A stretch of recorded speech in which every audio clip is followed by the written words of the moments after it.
Народ, привет! Мы находимся в городе Буэнос-Айрес, это Аргентина, зима у нас. Я тут был по делам в микроцентре, вышел и решил вам кое-что заснять. Я вам поснимаю, вы посмотрите город, а я вам расскажу. Так как у нас этот самый выборы на носу в Аргентине, я имею в виду выборы президента, в плане того, что сейчас я снимаю это уже конец июня, а в августе должны быть предварительные выборы и окончательные где-то в октябре.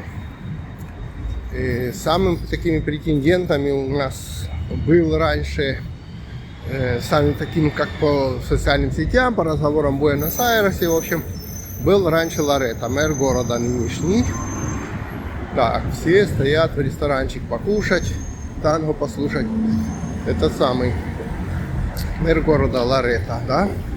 Но в последнее время, в общем, произошла такая штука, что мне кажется, что Лоретто за месяц до выборов потерял половину своих выборщиков. Сейчас объясню. Значит, из таких, которые вообще поддавались бы на президенты Аргентины, это, конечно, правящая партия, то есть, как мы можем называть там, кирchnerизм. Ну, только вот нынешний президент отказался переизбираться. Ну, ясный перец, скажу честно, никто бы его и не переизбрал. Но у него хватило ума отказаться. До сих пор они уже должны были к 2 мая предоставить все свои программы, что они будут делать. Они еще даже кандидатов не предоставили. Они еще все выбирают кандидата. То есть правящая партия тоже вся в шоке, потому что не знает, кого выдвигать, потому что больше всего, что у них шансов очень-очень мало победить.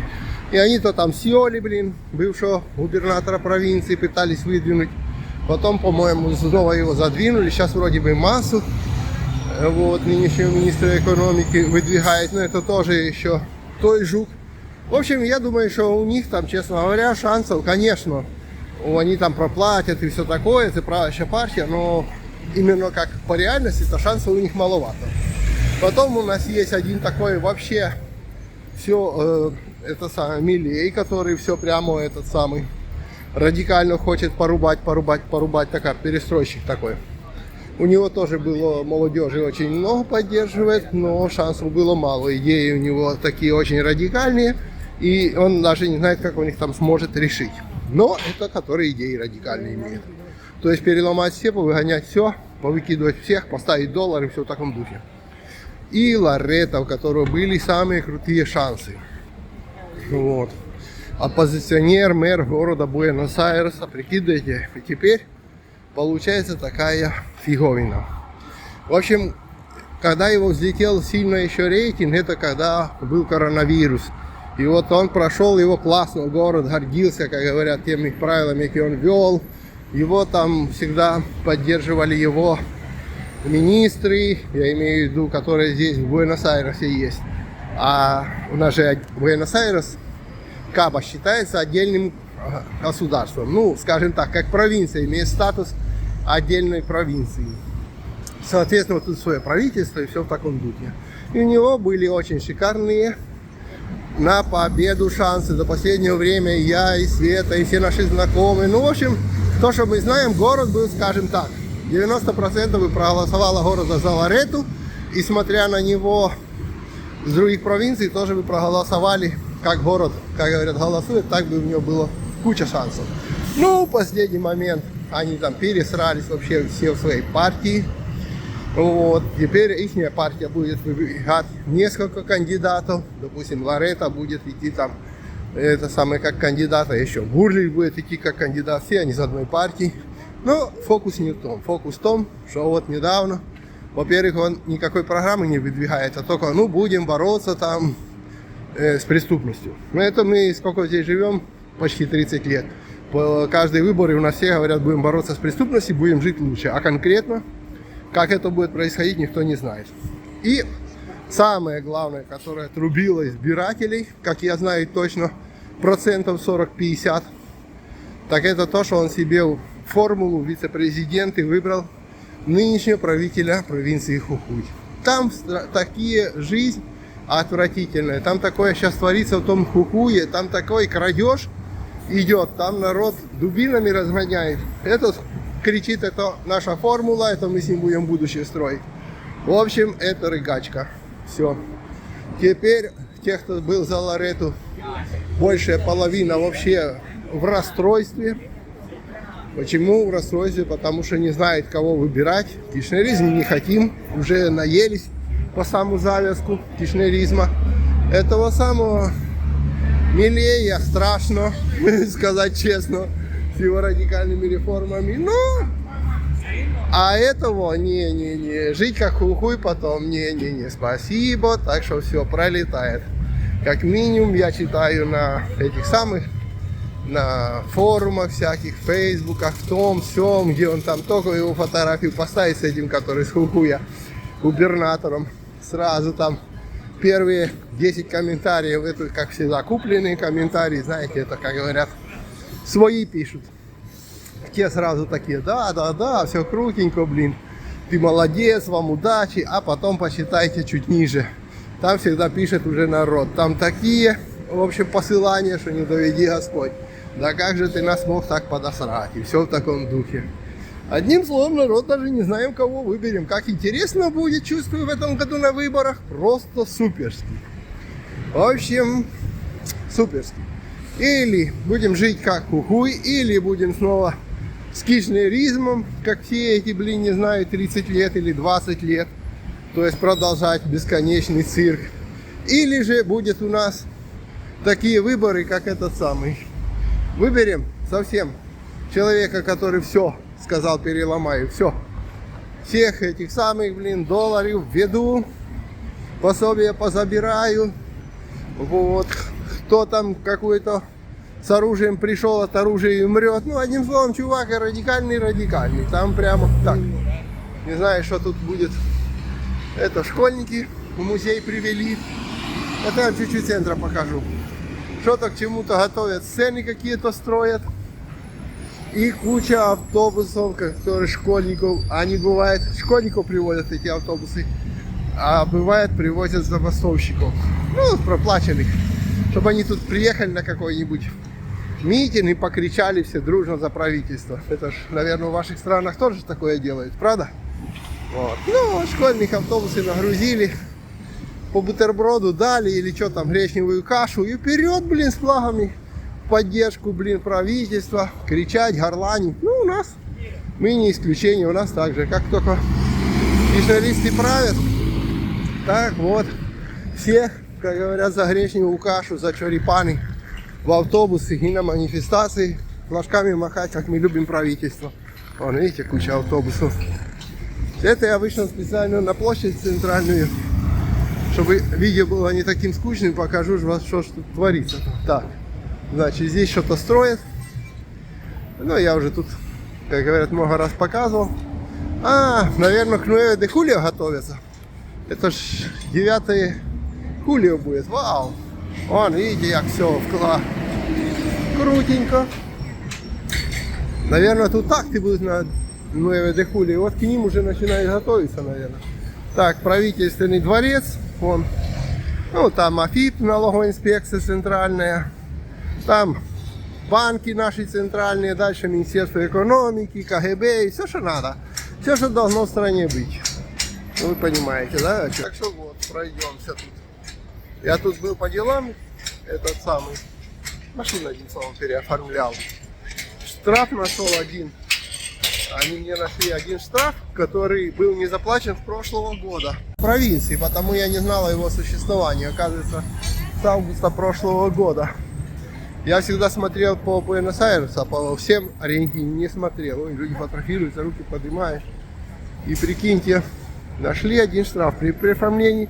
И вам не переоформят до тех пор, пока вы не заплатите все. И вот пришлось заплатить. А штрафы у нас, чтобы вы понимали, какие. Вот, к примеру, в прошлом году ты получил штраф. Это не значит, что инфляция его сожрет. Штрафы у нас приравниваются к цене бензина. Бензин все время растет. Соответственно, и штраф аж будет все время возрастать. В общем, сейчас мне надо было заплатить за превышение скорости. Я заплатил 40 тысяч песо. Доллар на сегодня на черном рынке где-то 500 песо $1. Это чтобы вы понимали. не на черном рынке, то есть который говорит вам правительство, это, наверное, где-то 250, то есть в половину меньше. Это то, что вам рассказывает байки правительства народное. Ну и реальность, она в 2 раза другая. Так вот такой штраф. Скорость превысил. Нашел фотку, все, на скоростной дороге ехал, где-то в каком-то месте был знак 80, а на скоростной вообще-то разрешено 130, и видно, я не сильно сбавил. И прошел я на том месте 88 километров. То есть, в принципе, я сбавил, но на 8 километров все-таки превысил. Вот за это я получил штраф 40 тысяч.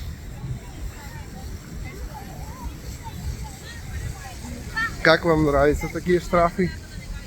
Вот. Так что, чтобы знали, что тут нет такого, ой, там до 10 километров прощается, там превышения нет. В Аргентине ничего не прощается. Если можно с вас что-то содрать, с вас за превышение 2 километра сдерут.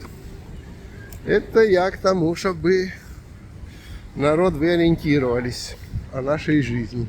И кто говорит, что не буду платить, потом все равно будешь продавать, будешь покупать, будешь переоформление какое-то делать на машину. Ты не получишь документы до тех пор, пока не заплатишь все штрафы, которые у тебя в Аргентине существуют. Они найдут те, которые переоформляют по всех провинциях. Если ты когда-то ездил в отпуск и думаешь, да, я туда больше не поеду, по барабану, ты все равно это дело заплатишь. Это я вам рассказал. Так, ну что, пойду на метро. Бо, в принципе, сегодня еще куча дел, да я через пару дней, наверное, в поездку уеду. И уже удочки начал собирать. Вот. Так что никто вас от штрафов не спасет. Переоформление любой машины, даже внутри семьи, еще чего-то. У нас бесплатно, даже подарить машину вы захотели кому-то, у вас бесплатно, у нас ничего не происходит. Это все равно стоит кучу долларов. Бесплатно, что вы там кому-то дарите, фонду какому-то или еще что-то, все равно кучу долларов вы за переоформление заплатите, все штрафы выплатите. И только потом. Теперь, раньше, когда вы покупали машину или еще что-нибудь, вам давали такой, называется, титула де проприедад, то есть, ну, что это ваша собственность, такой листок цветной, красивый. Теперь ничего этого не дается, все в электронном виде вам высылается. Линк после переоформления, вам высылается пароль по этому линку зайти. Вы там скачиваете себе на своем принтере, дома печатаете или в PDF сохраняете. Это и есть ваш документ, что это ваша частная собственность. Все, никаких больше бумажек не выдается. Ну, кроме, как говорят, это карточки, талончика на машину, что, который полицейскому показывать. А так, вот, для дома уже нет таких этих всех вещей. Все в электронном виде. Все в PDF-ках. А кому надо, какой-то организации, они заходят потом там на общий сервер и смотрят там все эти данные. Так что видите, насколько мы тут развиты. Опа, свистульки продает. Слушайте, вот, смотрите. Водички налил, свисток будет. Линдо. Hermoso. Так. Пошлепаем на метро. Я вам чуть-чуть центр Буэнос-Айреса показал. Так что мы не знаем, что в этом году кого выберут. Но факт в том, что один из кандидатов, который мы считали более-менее на чем-то похожим, он просрался. Грубо выражаясь, но правильно. Так, кстати, у меня есть подписчица, я думаю, она вдруг посмотрит это видео. Она рассказывала, что оформила монотрибутор, но никак не может оформить, уже давно, около 2 лет платит, как и мы, не может никак оформить этот самый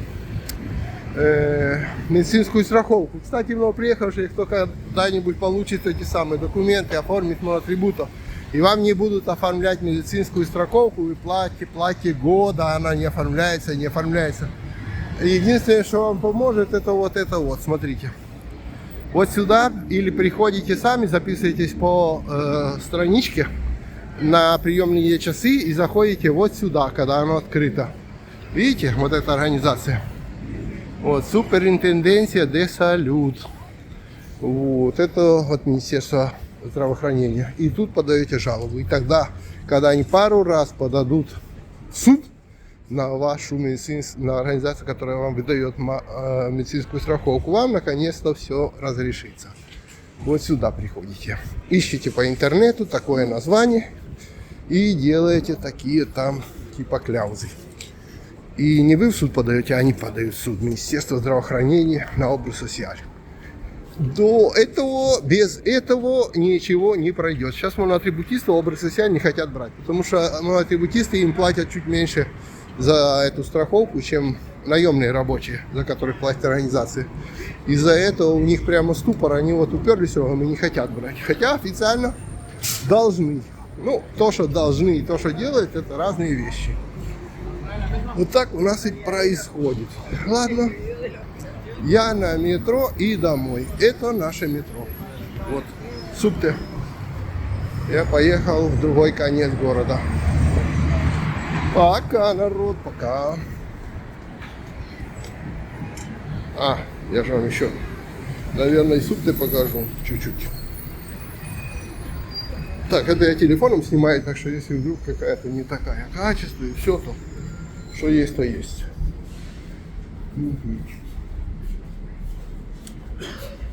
Так.